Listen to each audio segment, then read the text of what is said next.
아이고, 나 죽네. 살려줘.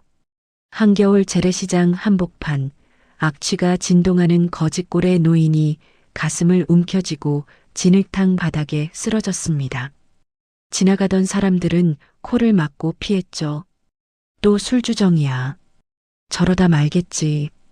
아무도 거들떠보지 않았습니다. 그런데 반찬 가게에서 일하던 한 여자가 신발도 신지 않은 채 맨발로 뛰쳐나왔죠. 할아버지, 괜찮으세요?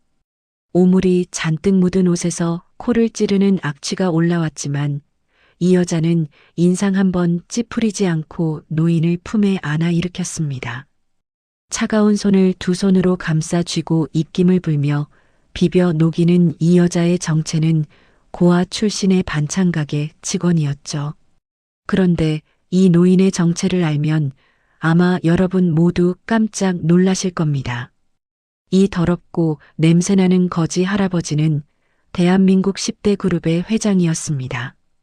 아들이 데려온 고아 출신 예비 며느리의 본색을 파헤치려고 직접 거지로 변장한 것이었죠. 과연 이 여자는 회장이 의심한 대로 재벌가를 노린 꽃뱀이었을까요? 아버지의 재산보다 이 여자를 택한 아들의 선택은 옳았을까요? 그리고 이 거지 할아버지는 왜 시장 한복판에서 대성통곡을 하게 되었을까요? 사연 시작하기 전에 구독을 꾹 눌러주세요. 오늘도 행복이 넘쳐나길 기원하겠습니다. 오늘의 사연 시작합니다. 태성그룹 본사 50층 회장실, 서울의 스카이라인이 통유리창 너머로 한눈에 내려다 보이는 그곳에서 강진철 회장은 캄캄한 표정으로 서류 한 장을 읽고 있었습니다. 비서실장이 떨리는 손으로 건넨 아들 민우의 혼인신고 예정서였죠. 강민우, 그리고 그 옆에 적힌 낯선 이름 석자, 윤지안, 변두리 재래시장 반찬가게 여자, 고아원 출신, 강진철의 턱 근육이 돌덩이처럼 굳었습니다. 관자놀이의 핏줄이 붉어져 나오더니 서류를 쥔 손등에서 핏기가 사라졌죠. 고아, 시장 바닥에서 반찬이나 파는 여자가 감히 태성그룹 며느리? 이게 말이 되는 소리냐, 강진철이 서류를 탁자에 내동댕이 치며 비서실장을 노려봤습니다. 또 도련님께서 직접 서류를 준비하셔서 그래서 네가 그걸 순순히 받아왔어? 이 한심한 놈아.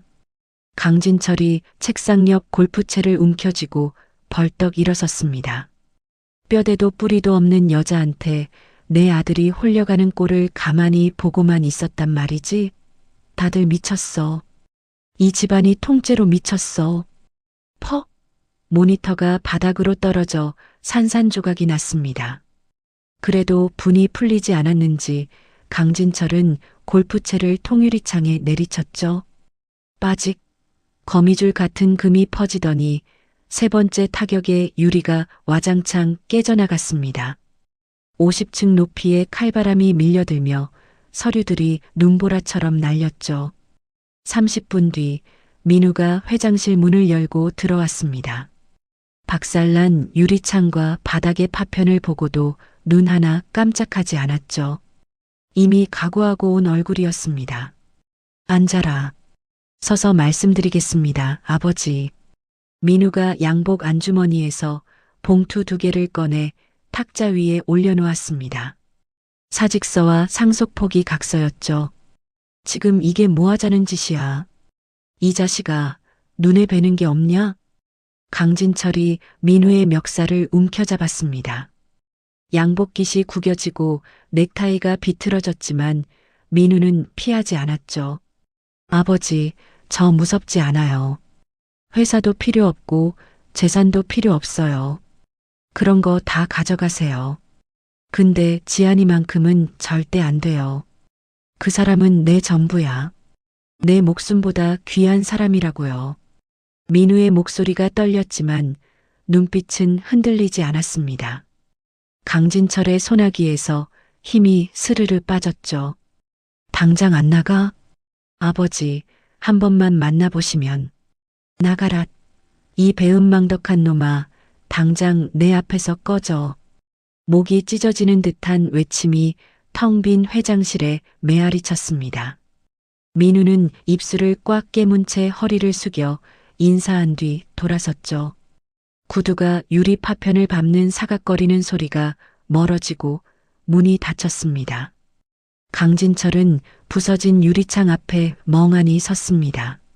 하나뿐인 아들이 핏줄과 재산마저 부정하며 돌아선 그 뒷모습에 분노 넘어 깊은 상처가 아비의 얼굴에 새겨졌죠.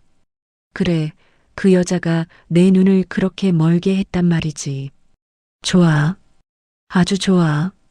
강진철이 이를 갈며 비서실장을 불렀습니다.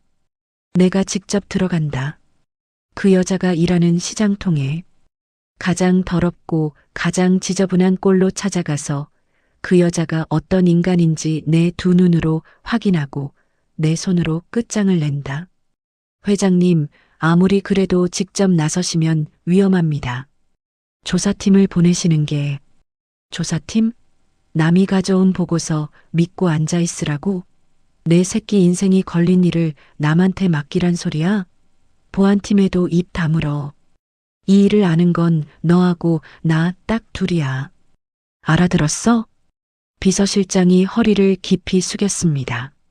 알겠습니다, 회장님. 그날 저녁 본사 지하 주차장 구석에서 대한민국 10대 그룹의 회장이 노숙자로 변신했습니다. 며칠 전 수거한 실제 노숙자의 누더기를 소독 없이 그대로 걸치고 음식물 쓰레기 국물을 옷깃에 문질렀죠. 틀니를 빼 주머니에 넣으니 볼이 쑥 들어가며 단번에 10년은 더 늙어 보였고 헝클어진 가발에 껌을 붙이고 구두약과 흙탕물을 얼굴에 발랐습니다. 30년 근속 비서실장이 입을 벌린 채 한참을 쳐다보다 말했습니다. 회장님, 정말 회장님이 맞으십니까? 어때, 못 알아보겠지? 그럼 된 거야. 강진철이 이빨 빠진 입으로 씩 웃었습니다. 택시를 잡았으나 기사가 창문을 내리며 소리쳤죠. 어르신, 죄송한데 안 됩니다. 이 냄새가 시티에 배면 오늘 하루 장사 접어야 한다고요. 다른 차 타세요. 60평생 처음 당하는 굴욕에 강진철의 눈꼬리가 실룩거렸습니다. 주머니에서 구겨진 수표를 꺼내 기사에게 밀어넣으며 말했죠. 시트가 걱정이야? 이걸로 차를 새로 사. 빨리 출발이나 해. 택시기사가 수표의 액수를 확인하고는 아무 말 없이 뒷문을 열어줬습니다. 변두리 재래시장에 도착한 강진철의 눈앞에 좁은 골목 양쪽으로 천막 좌판이 빼곡하게 늘어서 있었습니다. 비릿한 생선 냄새와 튀김기름 냄새가 뒤엉겨 코를 찔렀고 바닥에는 채소 껍데기가 밟혀 질척거렸죠. 이런 시궁창에서 구르던 것이 감히 내 며느리라고. 어림도 없지. 강진철이 인상을 구기며 시장 안쪽으로 발을 옮겼습니다. 엄마 손 반찬 간판이 보이는 가게 맞은편 전봇대 뒤에 숨어 안을 살폈죠. 앞치마를 두른 젊은 여자가 분주하게 반찬을 소분하고 있었습니다. 29의 윤지안, 동그란 얼굴에 보조개가 깊었죠. 폐지를 가득 실은 리어카를 끌고 온 할머니에게 지안이 뛰어나가 반찬 봉지를 가득 안겨주었습니다. 할머니, 오늘도 무거운 거 끌고 다니셨어요? 힘드셨겠다. 이거 가져가세요. 오늘 멸치볶음 기가 막히게 됐거든요. 아이고, 이걸 또 그냥 주면 어떡하니. 돈을 내야지. 에이, 무슨 돈이에요. 할머니가 맛있다고 한마디 해주시면 그게 저한테는 100만 원짜리 값이에요. 지안이 할머니의 리어카에 봉지를 실어주며 환하게 웃었습니다. 전봇대 뒤에 강진철이 코웃음을 쳤습니다. 착한 척은 기가 막히게 하는구만. 재벌가에 들어오려고 이미지 만들기에 저렇게 공을 들이다니. 어디 끝까지 두고 보자. 강진철은 전봇대 뒤에서 나와 다리를 더욱 심하게 절뚝이며 가게 앞으로 다가갔습니다. 주변 상인들이 코를 막고 피하는 걸 보며 자신의 위장이 완벽함을 확인했죠. 가게 바로 앞에 선 강진철이 갑자기 가슴을 움켜쥐었습니다. 아이고, 아이고, 가슴이. 나 죽어, 살려줘. 허공을 향해 팔을 휘젓다가 무릎이 꺾이며 진흙탕 바닥 위로 쿵 하고 쓰러졌습니다. 에휴, 또 술 먹고 주정이야. 저런 거 신경 쓰지 마. 맞아, 괜히 건드렸다가 봉변당해. 가자, 가자. 행인들이 혀를 차며 돌아갔습니다. 그런데 바로 그때 가게 안에서 반찬을 담던 지안의 손이 멈추었습니다. 밖에 신음소리에 고개를 돌린 지안이 쓰러진 노인을 발견하고는 신발도 신지 않은 채 맨발로 뛰쳐나왔죠. 할아버지, 할아버지, 괜찮으세요? 어디가 아프세요? 지안이 바닥에 무릎을 꿇고 강진철을 품에 안아 일으켰습니다. 오물이 잔뜩 묻은 옷에서 악취가 올라왔지만 지안은 인상 한번 찌푸리지 않았죠. 차갑게 식은 노인의 손을 두 손으로 감싸 쥐고 입김을 불며 비벼 녹였습니다. 세상에, 손이 꽁꽁 얼었네. 얼마나 밖에 오래 계셨어요. 이러시면 큰일 나요, 할아버지. 주변 손님 하나가 코를 막으며 소리쳤습니다. 아가씨, 그런 사람 건드리지 마. 무슨 병이 있을지 모르잖아. 장사하는 데서 이러면 손님이 오겠어? 맞아, 빨리 내보내. 냄새 때문에 못 있겠다. 지안이 고개를 번쩍 들었습니다. 부드럽기만 하던 눈빛이 단칼처럼 바뀌었죠. 지금 사람이 쓰러져 있는데 냄새가 문제예요? 손님, 제발 비켜주세요. 이분 먼저 살리고 볼게요. 지안의 목소리가 시장 골목에 쩌렁쩌렁 울렸습니다. 강진철의 팔을 자기 어깨에 걸치고 온 힘을 다해 일으켜 세운 지안은 비틀거리는 노인을 가게 안보일러 옆 가장 따뜻한 자리에 앉혔습니다. 자기가 입고 있던 뽀송뽀송한 겉옷을 벗어 강진철의 어깨에 덮어주고 손목에 손가락을 대어 맥박을 살폈죠. 할아버지, 천천히 숨 쉬세요. 금방 따뜻해질 거예요. 제가 여기 있을게요. 강진철은 고개를 숙인 채 지안의 행동 하나하나를 놓치지 않고 관찰했습니다. 마음 한구석이 미세하게 흔들렸지만 입꼬리를 굳게 다물었죠. 아직이다. 아직 판단하기엔 이르다. 강진철은 속으로 되뇌며 눈을 감았습니다. 지안의 따뜻한 손이 자신의 차가운 손을 감싸고 있었지만 그는 일부러 그 온기를 외면했습니다. 가게 안쪽 보일러 옆자리에 앉은 강진철은 따뜻한 공기에 몸이 녹자마자 본색을 드러내기 시작했습니다. 지안의 인내심이 어디까지인지 그 바닥을 확인해야 했죠. 강진철이 팔꿈치로 테이블 위에 물병을 탁 쳐서 바닥에 쏟았습니다. 물이 쏴하고 쏟아지며 바닥이 흥건해졌죠. 아이고, 물병이. 지안이 불이 나게 걸레를 가져와 바닥을 닦기 시작했습니다. 그 사이 강진철은 진열대로 다가가 반찬통 뚜껑을 열었죠. 손가락으로 멸치볶음을 집어 입에 넣더니 우적우적 씹다가 퇴하고 바닥에 뱉어냈습니다. 퇴? 이게 뭐야? 반찬이야, 소금이야. 짜서 사람이 먹겠어? 이런 걸 돈 받고 팔아? 강진철이 고래고래 소리를 지르며 반찬통을 밀쳤습니다. 멸치볶음이 바닥에 쏟아지고 가게 안이 순식간에 난장판이 되었죠. 안쪽에서 소란을 들은 가게 주인 아주머니가 빗자루를 들고 뛰어나왔습니다. 아니, 이 양반이 지금 뭐 하는 거야? 남의 가게에서 행패야? 주인 아주머니가 빗자루를 휘두르며 강진철에게 다가갔습니다. 굵은 소금을 한 움큼 집어 뿌리며 소리쳤죠. 나가. 당장 안 나가? 이런 미친 영감탱이가 어디서 굴러들어와서. 그때 지안이 주인 아주머니 앞을 가로막고 섰습니다. 사장님, 잠깐만요. 잠깐만요, 제발. 잠깐은 무슨 잠깐. 눈앞에서 가게를 박살내는데 가만히 있으라고? 이분 좀 보세요. 정신이 온전하신 분이 아니에요. 치매기가 있으신 것 같다고요.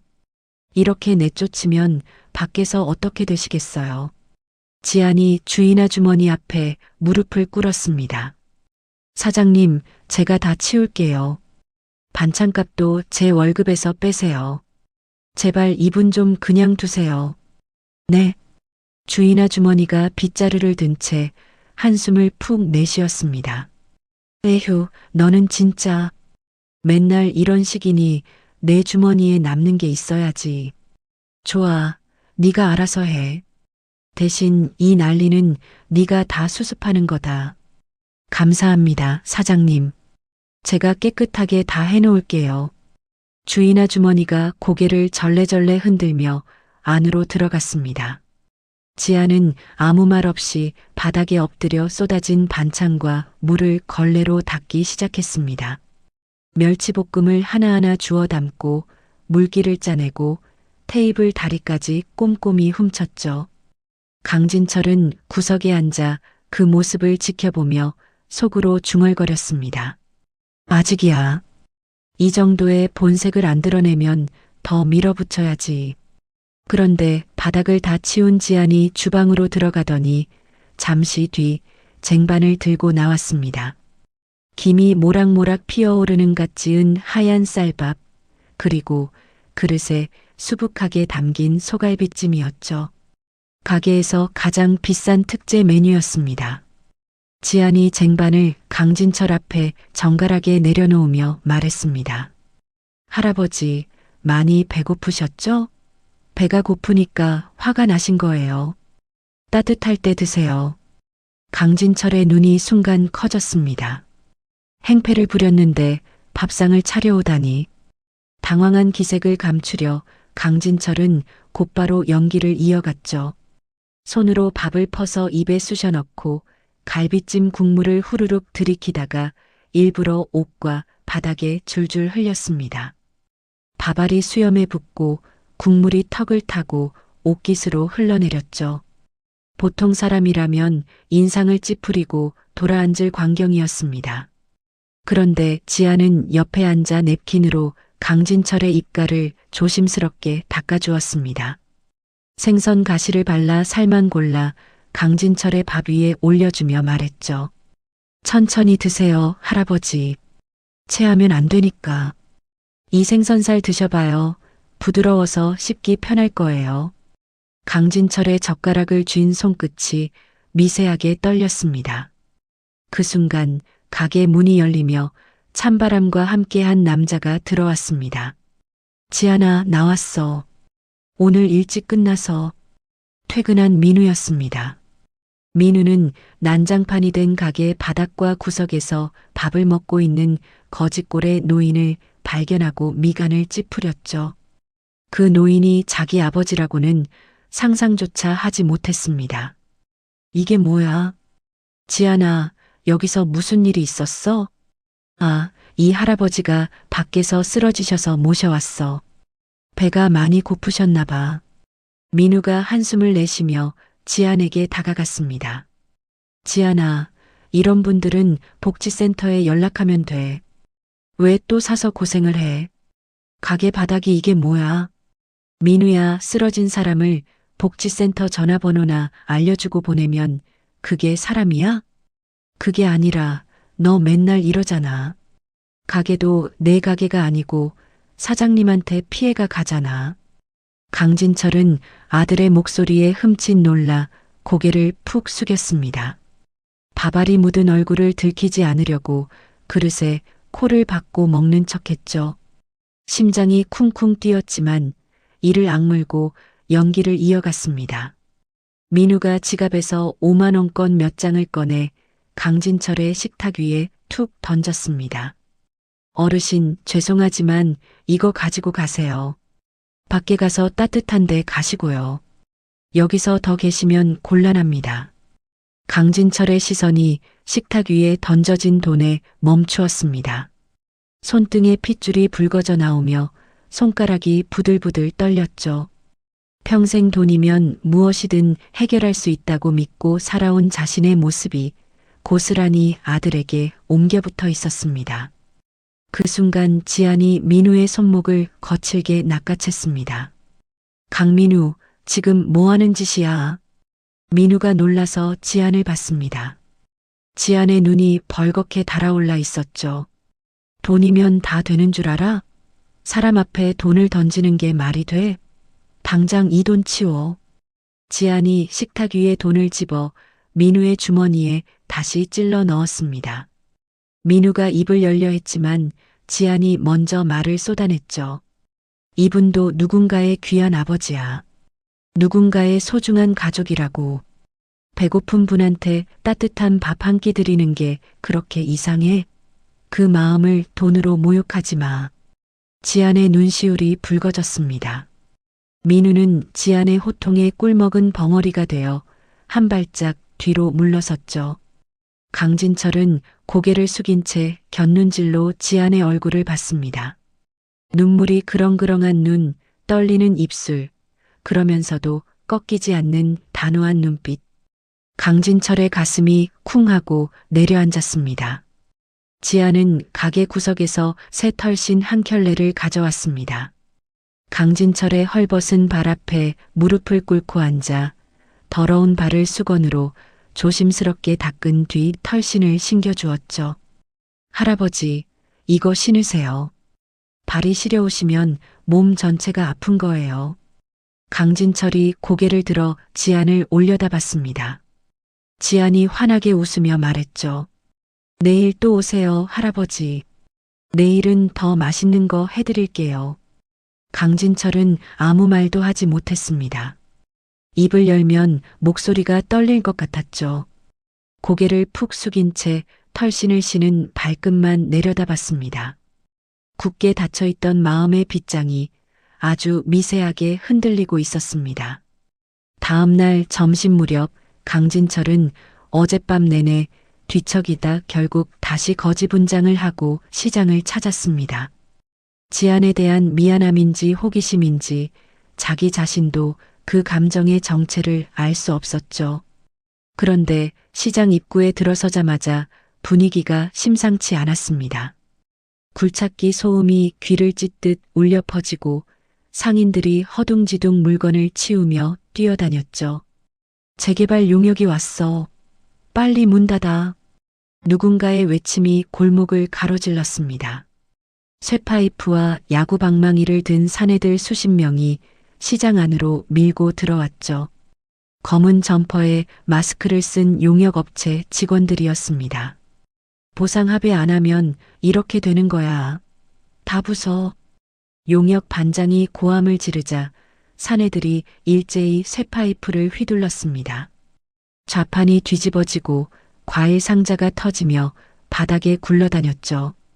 상인들의 비명이 시장 골목에 가득 찼습니다.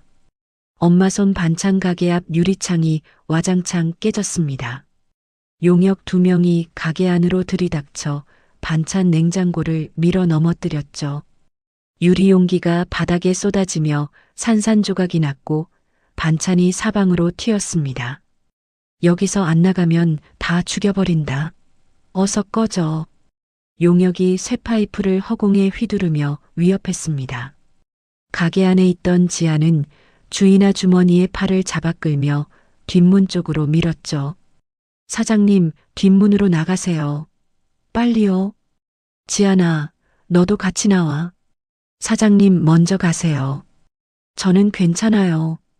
주인 아주머니를 뒷문으로 내보내던 지안이 엎어져 있던 냉장고에 발이 걸려 바닥에 넘어졌습니다. 용역 하나가 지안을 내려다보며 쇠파이프를 치켜들었죠.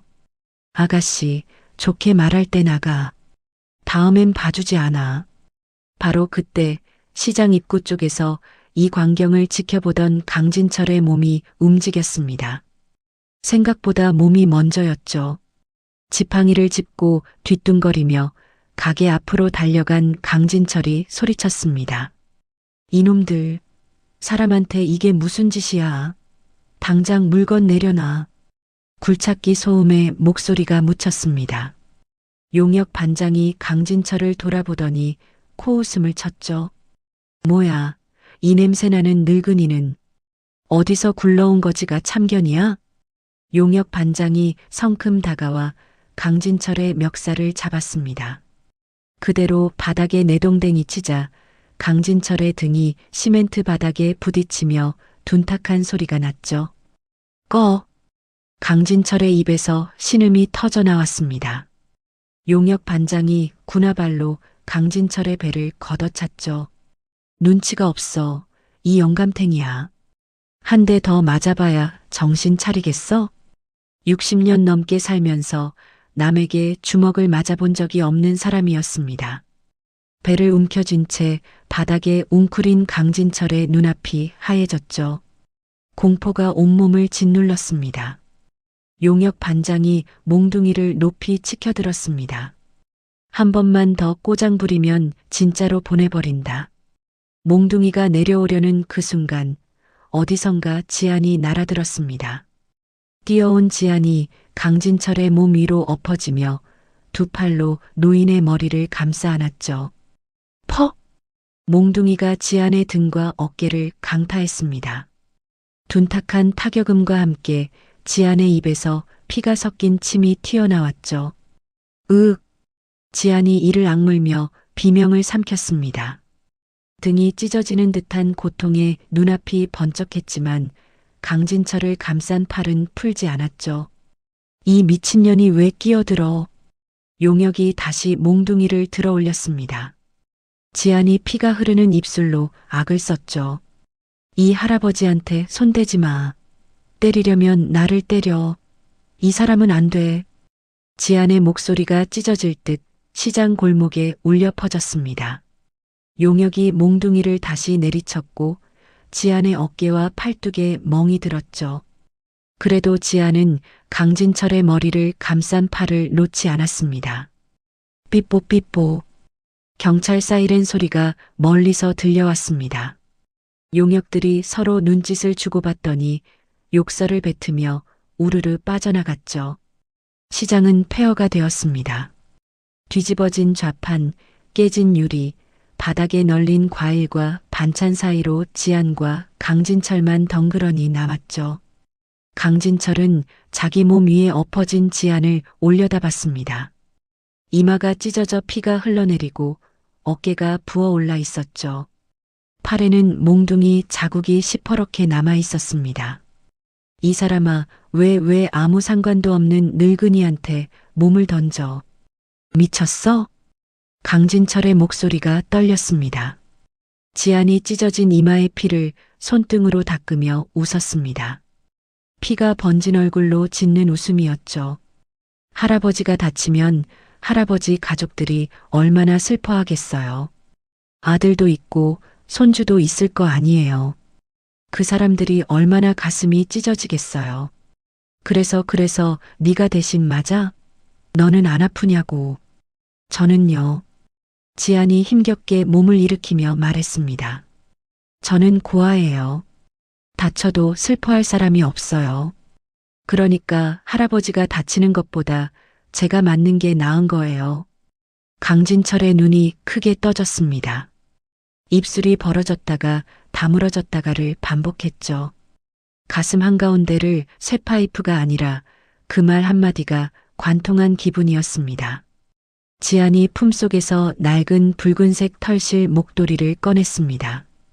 올이 다 풀리고 군데군데 구멍이 나 있었죠. 지안이 그 목도리를 강진철의 목에 둘러주며 말했습니다. 할아버지, 이거 두르세요. 옛날에 우리 아빠가 어린 저한테 춥지 말라고 감아준 건데 아주 따뜻해요. 할아버지가 더 추우니까 할아버지가 하세요. 강진철의 손이 목도리에 투박한 털실 짜임새를 더듬었습니다. 그 순간 강진철의 머릿속으로 까마득한 옛날이 밀려왔죠. 가난했던 신혼 시절 단칸방에서 아내가 밤새 떠주었던 목도리. 바늘질이 서툴러 오리 고르지 못했고 색깔도 이 목도리와 똑같은 붉은색이었습니다. 떠다가 풀고 풀다가 다시 뜨기를 반복하며 손끝이 빨갛게 부르튼 아내의 모습이 눈앞에 어른거렸죠. 진철 씨, 이거 두르고 다녀.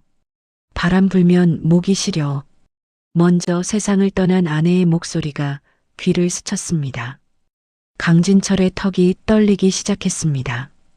이를 악물었지만 소용이 없었죠.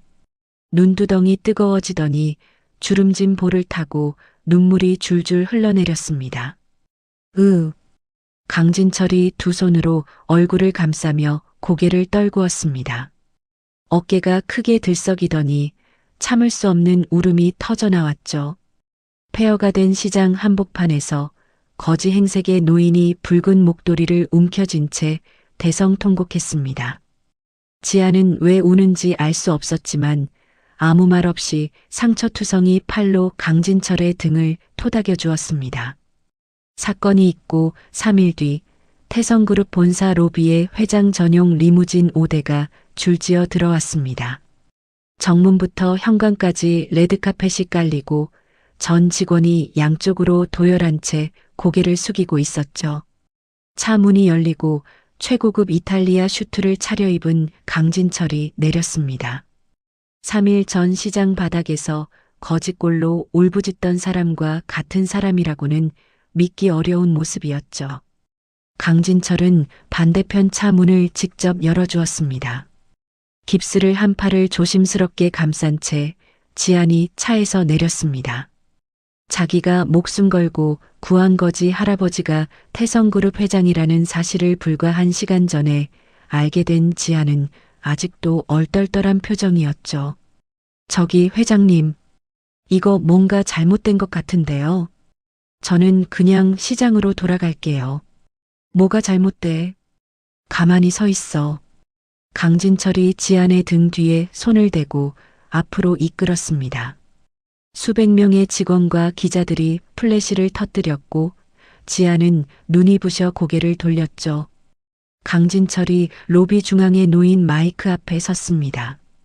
오늘 내가 직접 소개한다. 이 아이는 내 목숨을 2번 구한 은인이자 우리 태성그룹의 며느리다. 로비가 술렁거렸습니다. 이에 있는 사람, 토를 다는 사람, 그 즉시 해고다. 알아들었나? 직원들 사이에서 헛기침 소리가 퍼지더니 이내 조용해졌습니다. 지아는 수백 개의 시선이 자기에게 쏟아지자 현기증을 느끼며 강진철의 팔을 붙잡았죠. 이 소식은 곧바로 본사 전체에 퍼졌습니다. 34층 임원실에서 이 소식을 전해 들은 최명석 이사는 책상 위에 커피잔을 벽에 집어 던졌습니다. 시장바닥 반찬가게 여자가 며느리? 회장님이 정신이 나갔어. 완전히. 최명석은 흥신소 사장에게 전화를 걸었습니다. 윤지안이라는 여자, 과거를 싹 다 털어. 정가든 빚이든 남자관계든 뭐든 찾아내. 없으면 만들어서라도 가져와. 전화를 끄는 최명석의 입꼬리가 올라갔습니다. 40년을 조카로 살아온 남자 강진철의 혼외자라는 비밀을 가슴에 묻고 살아온 남자의 눈에 도끼가 서렸죠. 한편 지아는 강진철의 저택으로 거처를 옮겼습니다. 침실 하나가 지안이 살던 반지하 방보다 3배는 넓었고 욕실 수전에서는 뜨거운 물이 콸콸 쏟아졌죠. 그러나 최고급 대우의 이면에는 숨막히는 교육이 기다리고 있었습니다. 식사 예절, 와인 잔 잡는 법, 인사하는 각도, 재무제표 읽는 법. 아침 6시부터 밤 10시까지 빼곡히 짜인 일정에 지안의 얼굴이 날이 갈수록 헬쑥해졌죠. 어느 날 밤 답답함을 이기지 못한 지안은 몰래 저택을 빠져나와 익숙한 시장 골목을 찾았습니다. 재개발 소동 이후 반쯤 폐허가 된 시장은 한산했지만 골목 어귀에서 익숙한 얼굴이 보였죠. 폐지를 줍던 박 할머니였습니다. 그런데 지안의 발걸음이 멈추었습니다. 박 할머니가 골목 끝에 세워진 검은 세단에서 내리고 있었죠. 수행원 2명이 허리를 숙이며 서류 가방을 건넸고 가방에는 JP 인베스트먼트라는 금색 글씨가 박혀 있었습니다. 3번 계좌 잔액 정리하고 신규 편입 종목은 내일 아침까지 보고해. 박할머니가 수행원들에게 지시를 내리는 목소리는 시장에서 폐지를 줍던 그 허름한 노인의 것이 아니었습니다. 등이 곱고 눈빛이 날카로웠죠. 지안과 눈이 마주쳤습니다. 박할머니가 잠깐 당황한 표정을 짓더니 이내 익숙한 주름진 웃음을 지으며 입술에 손가락을 대었죠. 쉬, 비밀이다.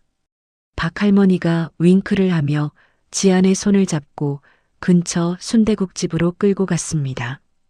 뜨거운 순대국 2그릇을 시켜놓고 박할머니가 입을 열었죠. 놀랐지? 나도 먹고 살려고 별짓을 다 해. 시장에서 폐지 줍는 건 내 취미 같은 거야. 세상 돌아가는 꼴을 바닥에서 봐야 진짜가 보이거든. 할머니, 도대체 정체가 뭐예요? 그건 나중에 알게 돼. 그것보다 지안아, 내가 할 말이 있어. 박할머니가 순대국 숟가락을 내려놓고 지안의 눈을 똑바로 바라봤습니다. 재벌 껍데기 쓴다고 내 본 모습 버리지 마라. 와인잔 잡는 법 따위가 사람 값을 매기는 게 아니야. 내 힘은 그 따뜻한 오지랖에서 나오는 거다. 그걸 잃어버리면 넌 끝이야. 지안이 뜨거운 국물을 후후 불며 고개를 끄덕였습니다. 속이 뻥 뚫리는 기분이었죠. 며칠 뒤 강진철이 주최한 상류층 사교 파티가 호텔 대연회장에서 열렸습니다. 지안은 강진철이 준비해준 드레스를 입고 파티장에 들어섰죠. 그런데 파티장 한쪽에 모여있던 재벌가 사모님 서너시 지안을 위아래로 훑어보며 수군거렸습니다. 저 애가 그 고아 출신 며느리래. 반찬 냄새 안 나? 나는 나는 것 같은데. 킥킥거리는 웃음소리가 지안의 귀에 닿았습니다. 그중 한 사모님이 대놓고 지안에게 다가와 말했죠. 근본도 뿌리도 없이 어떻게 여기까지 기어 올라왔어요? 대단한 수완이네. 지안의 어깨가 움츠러들었습니다. 손에 든 잔이 흔들렸죠. 그 순간 박할머니의 말이 머릿속을 스쳤습니다. 내 본 모습을 버리지 마라. 지안이 고개를 빳빳이 들었습니다. 수완이요? 글쎄요. 저는 그냥 반찬 열심히 만들고 쓰러진 사람 일으켜 세웠을 뿐인데요. 그리고 사모님, 돈 냄새보다는 땀 냄새가 났죠. 그쪽 향수 냄새가 좀 역하네요. 사모님들의 얼굴이 하얗게 질렸습니다. 한 사모님이 뒷목을 잡으며 어머나 세상에 하고 뒤로 물러섰죠. 그때 민우가 다가와 지안의 허리를 감싸 안았습니다. 우리 지안이가 이 자리에서 가장 기품 있는 사람이야. 더 할 말 있으면 나한테 하시죠. 사모님들이 입을 다물고 흩어졌습니다. 파티장 구석에서 이 모습을 지켜보던 최명석이 샴페인 잔을 기울이며 신복에게 문자를 보냈습니다. 합성 사진 유포 준비해. 같은 시각 강진철은 지안에게 다이아몬드 목걸이가 든 상자를 내밀었습니다. 이건 원래 내 마누라한테 줄 거였는데 그 사람이 먼저 가버렸으니 네가 가져. 지안이 상자를 조심스럽게 닫으며 말했습니다. 아버님, 죄송한데 이건 제가 받을 수 없어요. 이 목걸이 파시면 보육원 아이들 겨우내 난방비가 나올 거예요. 그쪽에 써주시면 안 될까요? 강진철이 지안을 물끄러미 바라봤습니다. 입꼬리가 미세하게 올라갔죠. 이 고집불통 며느리 같으니라고. 강진철의 목소리에 꾸짖음이 아닌 따스함이 묻어 있었습니다. 청명한 가을 하늘 아래 국내 최대 규모의 호텔 야외 정원에서 지안과 민우의 결혼식이 거행되었습니다. 정재계 거물급 인사들이 하객으로 참석해 정원 곳곳에서 악수를 나누고 수십 대의 카메라가 쉴 새 없이 플래시를 터뜨렸죠. 지안은 수천만 원짜리 수입 드레스를 거절했습니다. 대신 시장 한복집 아주머니가 밤새 바느질해서 만들어준 심플한 흰색 드레스를 입고 양손에 보육원 아이들의 손을 잡은 채 버진로드를 걸어 들어왔죠. 하객들 사이에서 탄성과 속삭임이 동시에 터져나왔습니다. 강진철이 주례사를 위해 단상에 올랐습니다. 준비한 원고를 펼쳤지만 첫 문장을 읽자마자 목이 메었죠. 나는 이 며느리를 처음에 꽃뱀이라고 생각했다.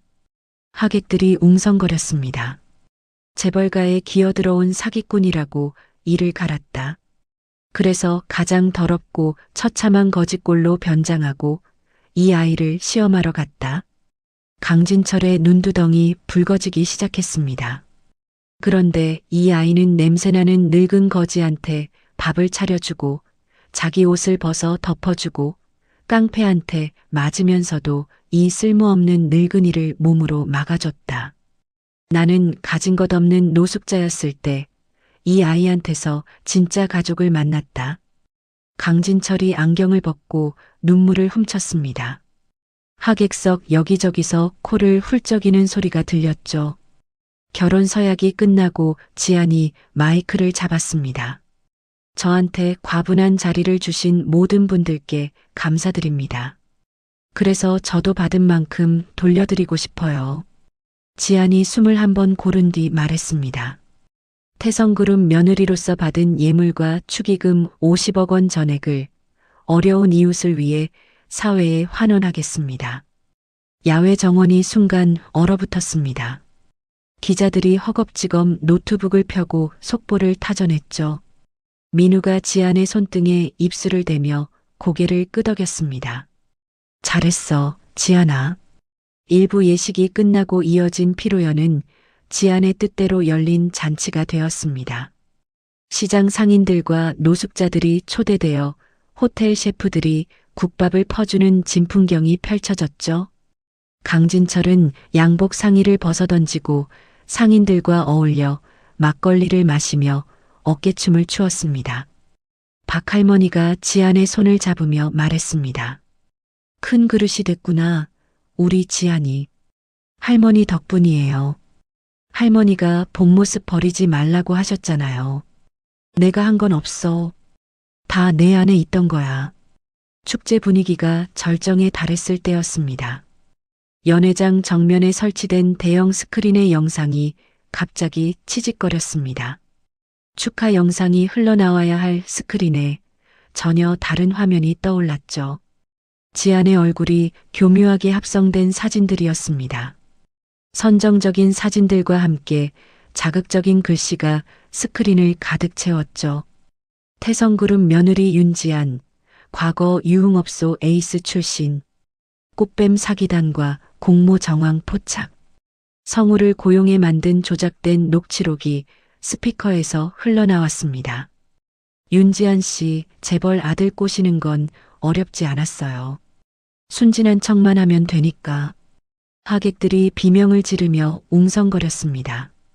지안은 스크린을 올려다보다 얼굴이 하얗게 질렸죠. 두 귀를 틀어막고 그 자리에 주저앉았습니다. 아니야, 이건 거짓말이야, 아니야. 민우가 달려와 재킷으로 지안을 감싸 안으며 고함을 질렀습니다. 스크린 전원 뽑아. 당장 꺼. 그러나 스크린이 꺼지기도 전에 하객들의 스마트폰이 일제히 울렸습니다. 찌라시 문자가 대량으로 발송된 것이죠. 지안이 강진철에게 접근한 것도 계획된 사기라는 가짜 뉴스가 인터넷 포털 메인에 올라갔습니다. 강진철이 단상으로 뛰어 올라가려다 뒷목을 잡고 비틀거렸습니다. 이런 천한 것들이. 누구야, 누가 이 짓을. 강진철의 얼굴이 시뻘겋게 달아오르더니 눈동자가 풀렸습니다. 그대로 단상 옆으로 쿵 하고 쓰러졌죠. 회장님, 아버님, 비명이 터져 나왔습니다. 경호원들이 달려왔지만 현장은 이미 아수라장이 되었죠. 연회장 구석에서 최명석이 샴페인 잔을 기울이며 그 혼란을 바라보고 있었습니다. 주머니에서 전화기를 꺼내 짧게 말했죠. 회장님 쓰러지셨다. 2단계야. 이사회 소집해. 기자들은 쓰러진 강진철과 바닥에 주저앉은 지안을 향해 플래시를 터뜨리며 질문을 쏟아냈습니다. 윤지안 씨, 과거 유흥업소 근무 사실이 맞습니까? 강 회장님에게 접근한 것도 사기의 일환입니까? 민우가 지안을 감싸 안은 채 기자들을 밀어내며 소리쳤습니다. 물러나. 다 거짓말이야. 당장 꺼져. 행복했던 결혼식장이 순식간에 지옥으로 변해버렸습니다. 그때 박할머니가 굳은 표정으로 연회장 뒷문을 빠져나갔습니다. 전화기를 귀에 대고 짧게 말했죠. 내 아이들이 다쳤어. 숨겨둔 칼 뽑아라. 박할머니의 모습이 혼란스러운 인파 속으로 조용히 사라졌습니다. 결혼식장에 충격적인 영상이 퍼진 뒤 태성그룹의 주가가 곤두박질 쳤습니다. 하루 만에 30%가 넘게 폭락했고 본사 앞에는 해명을 요구하는 주주들과 시위대가 연일 몰려들었죠. 화염병이 날아다니고 욕설이 쏟아지는 본사 앞은 전쟁터나 다름없었습니다. 쓰러진 강진철은 뇌출혈 판정을 받고 중환자실로 옮겨졌습니다. 산소호흡기에 의존한 채 눈을 감고 있는 강진철의 곁에서 의사가 민우에게 말했죠. 보호자분, 마음의 준비를 하셔야 합니다. 출혈 범위가 넓어서 의식이 돌아올 가능성이 높지 않습니다. 민우의 입술이 파르르 떨렸습니다. 하지만 슬퍼할 겨를이 없었죠. 최명석이 강진철의 의식불명을 틈타 비상 이사회를 소집했습니다. 회의실에 모인 이사들 앞에서 최명석이 서류를 내밀며 말했죠. 회장님이 쓰러지신 이상 그룹이 이대로 표류할 수는 없습니다. 경영 안정을 위해 회장님의 직무를 정지하고 강민우 전무의 경영권도 잠정 박탈하는 게 맞습니다. 그건 너무 급하지 않습니까? 최 이사. 한 사회이사가 이의를 제기했지만 최명석이 테이블 위에 손바닥을 탁 내리치며 말을 끊었습니다. 급하긴요. 주가가 바닥을 뚫고 있는데 한가하게 기다리자고요? 여기 계신 분들 주식 가치가 하루에 얼마씩 날아가는지 계산해 보셨습니까? 이사들이 서로 눈치를 보다가 결국 손을 들었습니다. 속전속결로 의결이 끝났죠. 뉴스에서는 돈을 받은 가짜 증인들이 모자이크 처리를 하고 나와 인터뷰를 했습니다. 윤지안한테 속아서 전 재산을 날렸어요. 그 여자가 얼마나 무섭냐면요.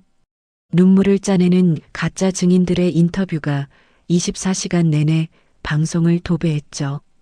검찰은 최명석의 사주를 받아 지안을 사기와 돈 세탁 혐의로 소환 조사하겠다고 통보했습니다. 저택 앞에는 수백 명의 기자가 텐트를 치고 진을 쳤죠. 지안은 문 밖으로 한 발짝도 나갈 수 없었습니다. 민우는 아버지의 병간호, 무너지는 회사의 방어, 지안의 보호라는 세 가지 짐을 동시에 지고 쓰러져 갔습니다. 최명석이 심어둔 경호원들에게 회사 출입마저 막힌 민우의 볼이 움푹 파였고 눈 밑에는 검은 그늘이 내려앉았죠. 민우야, 나 때문에 이렇게 된 거잖아. 미안해, 정말 미안해. 지안이 민우의 손을 잡으며 말했습니다. 미안하긴. 이건 내 잘못이 아니야. 누군가 꾸민 짓이라고. 반드시 밝혀낼 거니까 조금만 버텨. 민우가 지안의 이마에 이마를 대며 말했지만 그 목소리에는 힘이 없었습니다. 지안은 점점 무너졌습니다. 인터넷에는 매시간 악성 댓글이 수천 개씩 올라왔죠. 꽃뱀년 꺼져. 고아가 재벌을 삼키네. 역겹다. 이 사기꾼아 죽어라. 살해 협박 편지까지 저택으로 배달되었습니다. 지아는 식음을 전폐한 채 욕실 바닥에 앉아 홀로 오열했죠. 내가 없어지면 다 끝나는 걸까? 내가 사라지면 아버님도 민우도 평화로워질까? 그 생각이 머릿속을 떠나지 않았습니다. 어느 날 오후 최명석이 보낸 변호사가 저택으로 찾아왔습니다. 변호사가 서류를 내밀며 말했죠. 윤지안 씨, 여기 이혼 서류입니다. 도장 찍고 해외로 떠나시면 강 회장님의 병원비와 강민우 씨의 안전은 최 이사님이 보장하겠다고 하셨습니다. 보장이요? 이게 협박이지, 보장이에요? 현실적으로 생각하세요. 지금 상태로는 윤지한 씨도, 강민우 씨도, 강 회장님도 전부 끝입니다. 도장 하나면 다 해결돼요. 변호사가 볼펜을 내밀었습니다. 지안이 서류를 내려다봤죠. 이혼이라는 두 글자 위로 눈물이 뚝 떨어졌습니다. 그날 밤 지안은 베란다 난간 앞에 섰습니다. 차가운 밤바람이 얇은 잠옷을 파고들었죠. 난간 아래로 까마득한 어둠이 펼쳐져 있었습니다.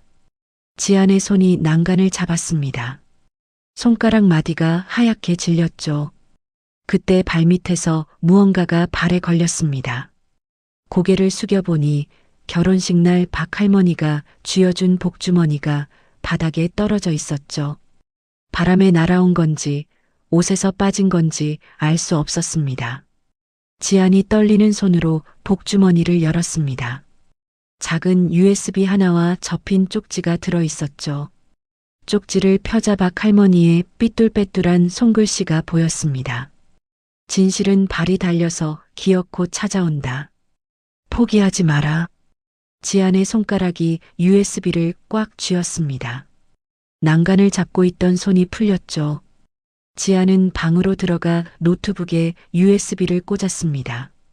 파일이 열리자 지안의 눈이 커졌죠. 최명석의 목소리였습니다. 합성 사진 퀄리티 높여. 진짜처럼 보여야 해. 증인들한테 돈 더 줘서 연기 제대로 시켜. 통화 녹음 파일 옆에는 비자금 송금 내역이 빼곡하게 정리되어 있었습니다. 해외 페이퍼 컴퍼니로 빠져나간 수백억 원의 흔적이었죠. 이거면 돼. 이거면 다 끝낼 수 있어. 지안의 눈에 불이 켜졌습니다. 그러나 문제가 있었죠. 저택 곳곳에 최명석이 심어둔 감시원들이 있었고 전화와 인터넷도 감시당하고 있었습니다. 이 증거를 밖으로 가져나갈 방법이 없었죠. 지안은 자신을 아껴주던 도우미 아주머니를 찾아갔습니다. 아주머니, 부탁이 있어요. 저 좀 도와주세요. 도우미 아주머니는 아무 말 없이 고개를 끄덕였습니다. 저녁 세탁물 수거 시간에 맞춰 커다란 세탁물 수거함 뚜껑을 열어주었죠. 지안이 수거함 안에 몸을 웅크렸습니다. 뚜껑이 닫히고 어둠이 내려왔죠. 세탁물 수거 트럭이 저택 뒷문을 빠져나갈 때 감시원들은 평소와 다름없는 수거 차량을 의심하지 않았습니다. 트럭이 골목에 멈추자 지안이 수거함에서 빠져나왔습니다. 신발도 없이 맨발로 좁은 골목길을 달렸죠. 그런데 골목을 빠져나가려는 순간 뒤에서 발소리가 들렸습니다. 저기 윤지안이다. 최명석이 심어둔 감시원 2명이 뒤를 쫓아오고 있었죠. 지안은 이를 악물고 더 빠르게 달렸습니다. 맨발바닥이 거친 시멘트에 긁혀 피가 번졌지만 멈출 수 없었죠. 막다른 골목이었습니다. 높은 담벼락이 앞을 가로막았죠. 뒤에서 감시원들의 거친 숨소리가 가까워졌습니다. 끝이야, 어디 가려고. 바로 그 순간 굉음과 함께 오토바이 한 대가 골목 옆 샛길에서 튀어나왔습니다. 브레이크를 끼익 밟으며 지안 앞에 멈춰 선 오토바이 운전자가 헬멧을 벗었죠. 시장 중국집 배달원 철가방이었습니다. 누님, 빨리 타요. 철가방이? 여기를 어떻게? 설명은 나중에요. 시장 상인들 전부 누님 편입니다. 반격하러 가시죠. 지안이 오토바이 뒷좌석에 올라탔습니다. 철가방이 엔진을 부르릉 올리며 감시원들 사이를 아슬아슬하게 빠져나갔죠. 오토바이가 어둠 속으로 질주했습니다. 태성그룹의 운명을 가를 임시 주주총회 당일 아침이 밝았습니다. 총회장이 마련된 호텔 입구에는 최명석이 고용한 용역들이 2중 3중으로 바리케이드를 치고 주주들의 출입을 통제하고 있었죠. 총회장 안 단상 위에 선 최명석이 마이크를 잡았습니다. 양복 단추를 매만지며 입꼬리를 올린 얼굴에는 승리의 확신이 가득했죠. 오늘 안건은 간단합니다. 경영 능력을 상실한 강진철 회장의 영구 해임과 새로운 경영 체제로의 전환입니다. 반대 의견 있으시면 말씀하시죠. 이사들이 고개를 숙인 채 아무도 입을 열지 못했습니다. 민우가 자리에서 벌떡 일어났죠. 잠깐만요. 아버지가 의식을 잃은 지 며칠이나 됐다고 영구 해임을 논합니까? 이건 쿠데타예요. 강민우 전무는 이미 경영권이 박탈된 상태입니다. 발언권이 없어요. 경호원 강 전무를 밖으로 안내해. 최명석이 손짓하자 경호원 2명이 민우의 양팔을 잡았습니다. 민우가 팔을 뿌리치며 버텼지만 경호원들의 힘에 끌려 출구 쪽으로 밀려났죠. 손 놔. 이건 불법이야. 소란 피우지 마시고 조용히 나가세요, 전무님. 최명석이 다시 마이크를 잡으며 말했습니다. 자, 그럼 표결을 진행하겠습니다. 강진철 회장 영구 해임안에 찬성하시는 분은 바로 그때였습니다. 호텔 밖에서 빵빵거리는 트럭 경적 소리가 총회장 안까지 울려 퍼졌죠. 한 대가 아니었습니다. 10대, 20대, 30대. 경적 소리가 점점 커지더니 건물 전체가 진동하는 것 같았습니다. 최명석의 미간이 찌푸려졌습니다. 뭐야, 밖에서 무슨 소리야? 총회장 문 앞을 지키던 직원이 허겁지겁 뛰어들어왔습니다.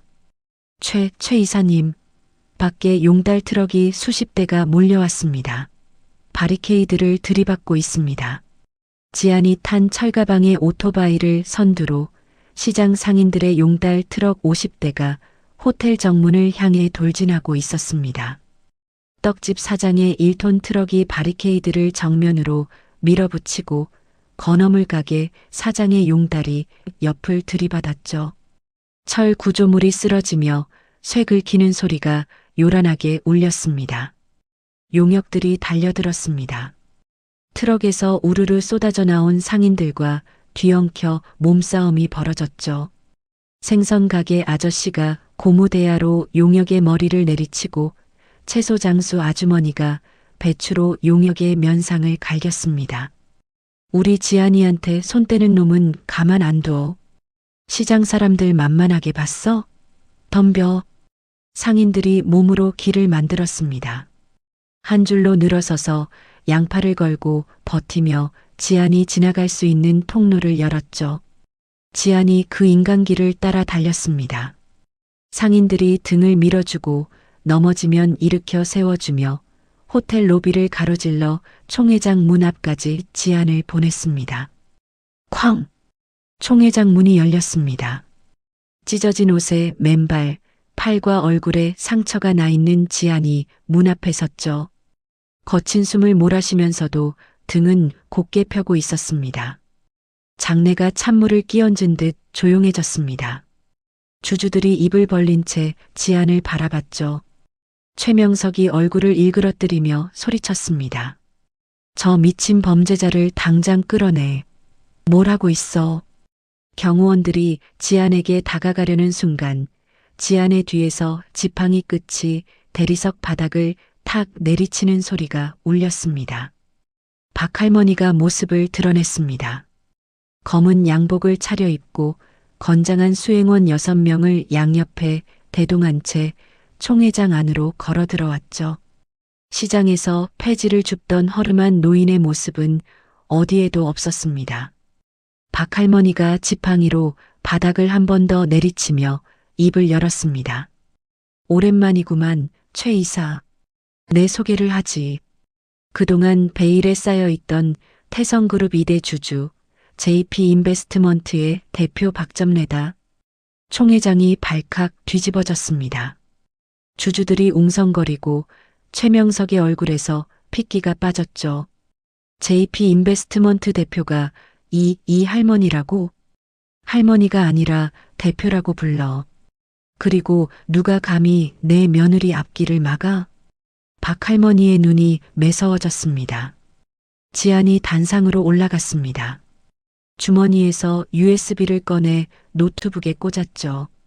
대형 스크린에 영상이 떠올랐습니다.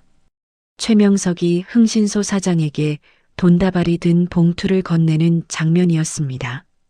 합성 사진 퀄리티 높여, 증인들한테 돈 더 줘서 연기 제대로 시켜. 최명석의 목소리가 총회장에 울려 퍼졌죠. 이어서 비자금 장부가 스크린에 떠올랐습니다. 해외 페이퍼 컴퍼니로 빠져나간 수백억 원의 송금 내역이 낱낱이 드러났죠. 주주들이 술렁거렸습니다. 최명석의 얼굴이 사색이 되었죠. 이건 조작이다. 저 여자가 꾸며낸 거라고. 바로 그 순간 총회장 안쪽 귀빈실 문이 열렸습니다. 문틈 사이로 링거대가 먼저 보이고 휠체어가 천천히 밀려 나왔죠. 강진철이었습니다. 헬쑥한 얼굴에 링거를 꽂은 채 그러나 눈빛만큼은 살아있었습니다. 총회장이 얼어붙었습니다. 회장님? 의식불명이 아니었습니까? 강진철이 떨리는 손으로 마이크를 잡았습니다. 이틀 전에 눈을 떴다. 이 자리가 궁금해서 참고 누워 있었지. 강진철이 최명석을 똑바로 바라봤습니다. 명석아. 최명석의 어깨가 움찔했죠. 오늘 이 자리에서 다 밝힌다. 최명석 이사는 내 조카가 아니야. 총회장이 다시 웅성거렸습니다. 내 젊은 날의 실수로 태어난 내 혼외자 아들이다. 주주들이 비명에 가까운 탄성을 질렀습니다. 최명석의 입술이 파르르 떨렸죠. 강진철이 말을 이었습니다. 내가 이 아이를 아들로 인정하지 않고 조카로 숨겼다.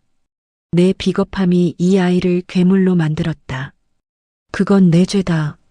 강진철의 목소리가 갈라졌습니다. 하지만 내 핏줄이라는 이유로 용서하지 않겠다. 오늘부로 절연한다. 최명석의 얼굴이 불그락푸르락 변했습니다. 주주들이 물병을 던지고 야유를 퍼부었죠. 총회장 뒷문이 열리며 검찰 수사관 4명이 들어왔습니다. 수사관이 최명석의 앞에 서며 말했죠. 최명석 이사, 횡령 및 살인미수 교사 혐의로 체포합니다. 수갑이 채워지는 찰칵 소리가 총회장에 울렸습니다. 최명석이 강진철을 향해 울부짖었습니다. 아버지, 당신이 나를 아들이라고, 딱 한 번만 아들이라고 불러줬으면 이렇게까지 안 했어. 나는 평생 조카로 살면서 단 한 번도 아버지라고 부르지 못했다고. 그게 얼마나 지독한 건지 알아? 최명석의 목소리가 갈라지며 눈에서 눈물이 쏟아졌습니다.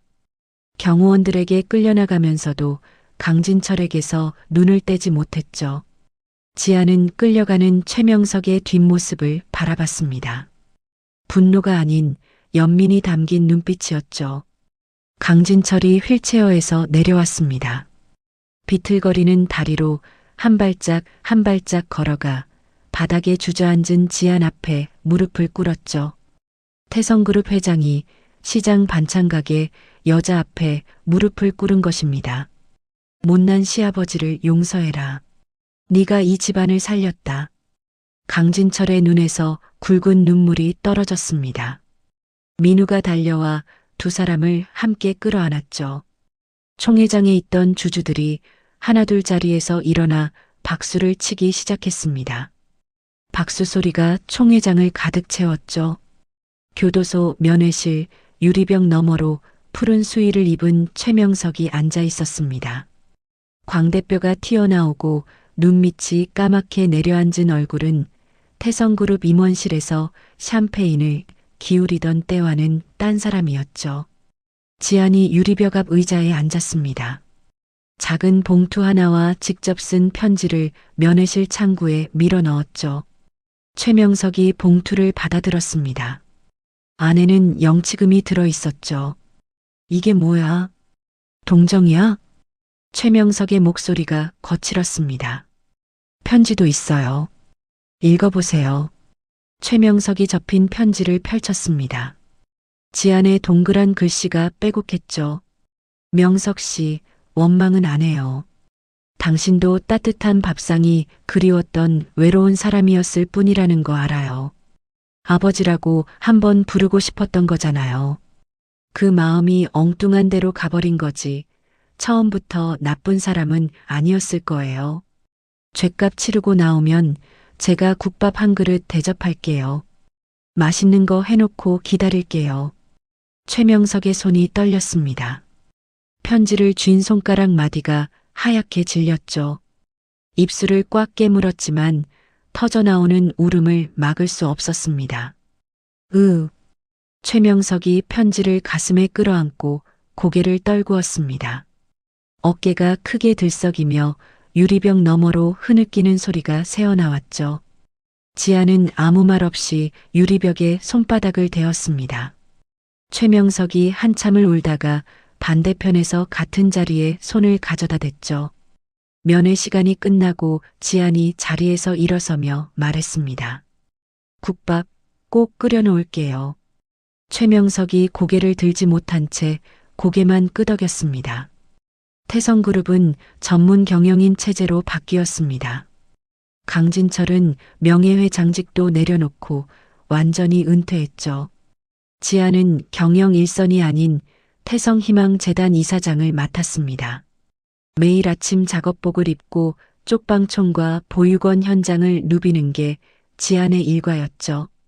책상 위에 앉아 서류를 넘기는 대신 직접 발로 뛰며 도움이 필요한 곳을 찾아다녔습니다. 강진철은 지안이 운영하는 무료 급식소 엄마손 밥집의 설거지 담당 자원봉사자가 되었습니다. 노란 고무장갑을 끼고 수백 개의 그릇을 닦는 강진철의 모습을 본 옛 부하 직원들이 기겁했지만 강진철은 오히려 콧노래를 불렀죠. 회장님, 아니 어르신, 그릇이 아직 기름기가 남아있어요. 다시 헹궈주세요. 급식소 직원이 거리낌 없이 말하자 강진철이 고무장갑을 턱 끼며 대답했습니다. 알았어, 알았다고. 잔소리가 비서실장보다 더하네. 박할머니는 재단의 고문이 되었습니다. 지안에게 돈을 버는 법이 아니라 가치 있게 쓰는 법을 가르쳤죠. 한 달에 한 번은 꼭 시장 순대국집에서 만나 순대국을 먹으며 이런저런 이야기를 나누었습니다. 할머니, 저 요즘 재단 일이 너무 좋아요. 매일이 보람 있어요. 보람만 먹고 살 수는 없으니까 밥은 거르지 마. 이것도 먹어. 박할머니가 자기 그릇의 순대를 지안의 그릇에 옮겨 담았습니다. 민우는 퇴근하면 넥타이를 풀고 급식소로 달려왔습니다. 앞치마를 두르고 밥을 퍼주는 민우의 얼굴에는 회사에서 볼 수 없는 환한 웃음이 번졌죠. 민우야, 국 좀 더 퍼줘. 저쪽 어르신이 국을 좋아하셔. 알았어. 어르신, 국 많이 드릴게요. 여기요. 무료 급식소 엄마손 밥집의 확장 개소식 날이 밝았습니다. 문 앞에 수백 명의 독거노인과 노숙자들이 줄을 섰죠. 지아는 입구에 서서 한 명 한 명의 눈을 맞추며 인사를 건넸습니다. 어서 오세요. 오늘 특별히 소갈비찜 준비했어요. 많이 드세요. 아이고, 여기 올 때마다 딸네 집 온 것 같아. 그럼요, 여기가 우리 집이에요. 강진철이 배식대에서 국을 퍼주다가 줄 끝에서 낯익은 얼굴을 발견했습니다. 거지 분장을 하고 시장에 잠입했던 그 시절, 길에서 스쳐 지나갔던 노숙자였죠. 강진철이 반갑게 손을 내밀었습니다. 이야, 이 사람, 오랜만이야. 어디 아픈 데는 없었어? 아이고, 나를 기억해? 그때 시장에서 같이 굴렀던 양반 아니야? 맞아, 그때 그 사람이야. 자, 고기 반찬 더 줄게. 많이 먹어. 강진철이 자기 몫의 고기 반찬을 노숙자의 접시에 수북하게 올려주었습니다. 방송국 인터뷰 요청이 쇄도했습니다. 지안의 이야기가 화제가 되며 여기저기서 카메라를 들고 찾아왔죠. 윤지안 이사장님, 한 말씀 부탁드립니다. 지안이 국자를 든 채 고개를 저었습니다. 오늘의 주인공은 저가 아니에요. 이 밥 드시고 힘내실 이웃분들이 주인공이에요. 저는 그냥 국이나 끓이겠습니다. 지안이 정중하게 거절하고 다시 솥 앞으로 돌아갔습니다. 저녁 영업이 끝나고 급식소 옥상 평상에 식구들이 모였습니다. 지안, 민우, 강진철, 박할머니, 철가방, 떡집 사장, 건어물 가게 사장, 주인 아주머니까지. 평상 가운데 삼겹살이 지글지글 익어가고 김치찌개가 보글보글 끓었죠. 자, 오늘은 내가 쏜다. 마음껏 먹어. 강진철이 갓 태어난 손주를 한 팔에 안고 집게로 삼겹살을 뒤집으며 너스레를 떨었습니다. 회장님이 고기를 직접 굽다니 세상 참 많이 변했네. 철가방이 웃으며 소주잔을 들었죠. 회장은 무슨, 나 이제 그냥 설거지하는 진철이 할아버지야. 강진철이 손주의 볼을 어루만지며 말했습니다. 내가 평생 별의별 비싼 거 다 먹어봤다. 한우의 전복에 캐비어에. 근데 오늘 이 삼겹살이 제일 맛있어. 이게 진짜 부자의 맛이다. 박할머니가 소주잔을 기울이며 고개를 끄덕였습니다. 그래, 맞아. 밥을 같이 먹어야 진짜 식구지. 식구라는 글자가 뭔 줄 알아? 밥 먹는 입이야. 같이 밥 먹는 사이가 가족이라고. 민우가 상추에 삼겹살과 쌈장을 올려 지안의 입에 넣어 주었습니다. 맛있지? 응, 맛있어. 지안이 오물거리며 웃었습니다. 밤하늘에 별이 떠올랐습니다. 지안이 고개를 들어 별을 바라봤죠. 입술이 소리 없이 움직였습니다. 아빠, 나 이제 진짜 가족이 생겼어. 아주 많아. 지안의 눈가에 눈물이 맺혔다가 웃음과 함께 볼을 타고 흘러내렸습니다. 옥상에서는 왁자지껄한 웃음소리와 고기 굽는 냄새가 밤 공기 속으로 퍼져나갔습니다. 깜깜한 도시의 야경 속에서 급식소의 주황색 불빛만이 따스하게 빛나고 있었죠. 가족은 핏줄로 이어지는 것이 아니라 따뜻한 밥 한 끼를 나누며 서로의 온기를 채워주는 것입니다. 오늘 이야기 어떠셨나요? 태성그룹 강진철 회장은 평생 돈이 전부인 줄 알고 살았습니다. 아들이 데려온 고아 출신 며느리를 꽃뱀이라 단정짓고 가장 더러운 거지꼴로 변장해서 시험하러 갔죠. 그런데 그 시장 반찬가게 여자는 냄새나는 노인에게 따뜻한 밥 한 끼를 내어주고 깡패의 몽둥이를 온몸으로 막아내며 자기 아버지의 유품인 목도리까지 벗어주었습니다. 돈으로 사람의 값을 매기던 회장이 무릎을 꿇고 눈물을 흘린 건 수천억짜리 계약서 앞이 아니라 1,000원짜리 국밥 앞에서였죠. 가족이란 무엇일까요? 같은 피가 흘러야 가족이 되는 걸까요? 오늘 이야기는 그 질문에 이렇게 대답합니다. 같이 밥을 먹는 사이가 진짜 가족이라고. 배고픈 사람에게 밥 한 끼 건네는 마음, 쓰러진 사람을 일으켜 세우는 손길, 그 작은 온기가 사람의 마음을 바꾸고 가족을 만들고 세상을 움직인다는 것을 지안이가 보여주었습니다. 오늘 이야기가 마음에 와닿으셨다면 구독과 좋아요 한 번씩만 눌러주세요. 여러분의 손가락 한 번이 저에게는 큰 힘이 됩니다. 댓글로 오늘 이야기의 소감도 남겨주시면 하나하나 꼭 읽어보겠습니다. 다음에도 가슴 따뜻한 이야기로 찾아올게요. 감사합니다.